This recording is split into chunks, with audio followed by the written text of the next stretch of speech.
président de SGL, les souverainistes de gauche en Lorraine. Nous avons décidé de nous associer pour cette réunion publique avec RS, République souveraine, afin de lutter contre la politique de Sa Majesté Macron qui méprise le peuple. Et nous avons le plaisir de recevoir comme invité d'honneur Georgi Kuzmanovic, son président. Je vais maintenant donner la parole à Eric Tollenaer, président de SGL, et ensuite à Georgi Kuzmanovic, président de République souveraine. Oui, donc bonjour à toutes et à tous. Bienvenue à cette réunion qui est une première, qui sera suivie d'autres initiatives. Donc je m'appelle Eric Tollenaer, je suis le président des souverainistes de gauche en Lorraine, une association que nous essayons de monter, et je suis aussi le premier secrétaire du mouvement républicain et citoyen en Lorraine. Je suis membre du bureau national du MRC au titre de l'opposition, c'est-à-dire sur une ligne qui n'est pas l'union des gauches points, mais l'union pour une souveraineté nationale et populaire dans la perspective d'un nouveau CNR, Conseil national de la résistance, qui a fait tout ce qui est mis en place aujourd'hui, tout ce qui est balayé plus exactement aujourd'hui par le président Macron. Alors, bonne année aussi en cette début d'année, évidemment. Nous sommes souverainistes, c'est pas un gros mot. C'est pas un gros mot. Nous sommes des laïcs, c'est pas un gros mot. Nous sommes des républicains, c'est pas un gros mot. Cela dit, nous l'entendons ici et là, et nous sommes très éparpillés. Les souverainistes existent, ils sont partout, mais pas regroupés. Donc je commencerai par faire une première proposition à notre ami ici présent. C'est déjà, on pourrait peut-être faire une confédération des clubs, des mouvements, toutes ces choses qui sont plus ou moins grandes ou plus ou moins petites, mais qui existent. C'est-à-dire créer une structure qui n'est pas bien chez nous, la soupe est bonne et dissous-toi, mais plutôt travaillons ensemble et essayons de construire un mouvement commun. Voilà quelque chose qui peut se faire, à mon avis, dans l'identité de chacun. Ce que je voudrais dire aussi, c'est que la Ve République, effectivement, met en avant le président.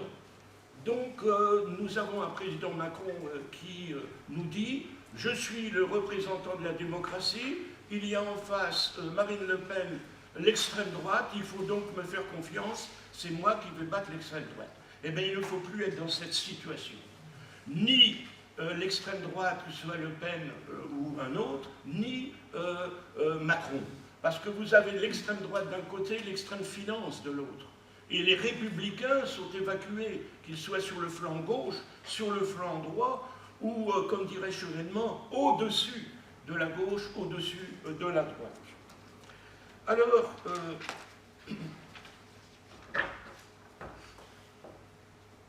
dans cette perspective, nous avons invité Georges, ici présent, Georges, c'est plus facile à dire pour nous, car nous voulons effectivement qu'en 2022, c'est la présidentielle immédiatement suivie des législatives, il y ait un candidat.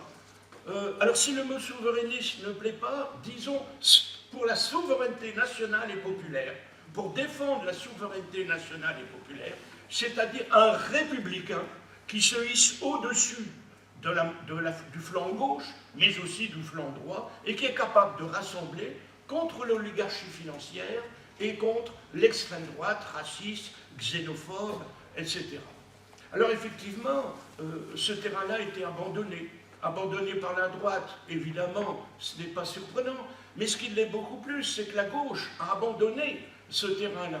Quand vous voyez le Parti socialiste, dans les années 82, parler de la laïcité ouverte, ensuite d'autres de la laïcité souple, de la laïcité positive, de la laïcité avec adjectif, qui mène M. Macron à rencontrer les évêques et leur dire « il faut renouer ce qui a été rompu ». On a rompu avec l'Église en 1905 par la séparation des Églises et de l'État. Donc il n'y a pas à renouer, même si on peut être poli, dans nos communes, nos départements et au niveau de la nation. Oui, je dis commune-département, parce que ça aussi c'est un problème. Il nous explique qu'il nous faut des grandes métropoles, des comités tous azimuts qui regroupent les communes. Pourquoi faire? On peut très bien mettre en commun ce qui est nécessaire. On n'a pas attendu les métropoles pour le faire. Des communes qui travaillent ensemble, qui achètent les camions, par exemple, du Papatus Belletto, eh ben, on achète en commun et on se partage. Il n'y a pas besoin de se dissoudre et de faire partie d'une métropole. Nous sommes très attachés aux communes. Les communes, ça vient de la Révolution française. Nous sommes aussi attachés, effectivement, aux départements, parce que les départements aussi, ça vient de la Révolution française.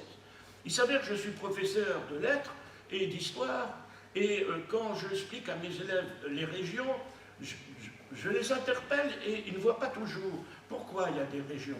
Parce que derrière ça, l'Europe, hein, l'Europe du pognon, l'Europe de l'argent, l'Europe financière, souhaite constituer des grandes régions de l'Europe à la place de nos nations, de nos départements et de nos communes. Des grandes régions qui n'ont ni queue ni tête. Hein. Notre région ici, il y a les Ardennes, la Champagne, la Lorraine, l'Alsace. Et bien sûr, ils ne peuvent plus s'appeler Champagne, ils ne peuvent plus s'appeler Ardennes, on ne peut plus s'appeler Lorraine. En revanche, les Alsaciens s'appellent Alsaciens, ils fusionnent leur département, ils rajoutent Europe à côté. Hein. Voilà. Donc nous sommes ici dans une volonté d'ouverture, de travailler avec toi, de travailler avec d'autres. Nous ne parlerons pas des municipales parce que ce n'est pas encore tout à fait le moment et on y aussi. Si on est sur des listes ici comme ailleurs, ce sera des listes d'union citoyenne où évidemment il n'y aura pas tout notre programme, mais il y aura quand même notre programme sur ces grands axes. Liberté, égalité, fraternité, laïcité.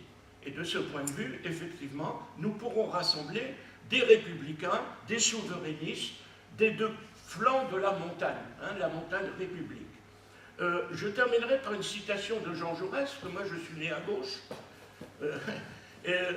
Il disait « Un peu de patriotisme nous éloigne de l'internationalisme. Beaucoup de patriotisme nous ramène à l'internationalisme. Nous savons qu'en défendant la France, la République, la laïcité, effectivement, nous défendons le peuple de France. Mais derrière ça, effectivement, nous construisons un mouvement, non pas mondial ou mondialiste, mais internationaliste, c'est-à-dire les problèmes se posent partout de la même façon. Regardez ce qui se passe en Amérique du Sud aujourd'hui.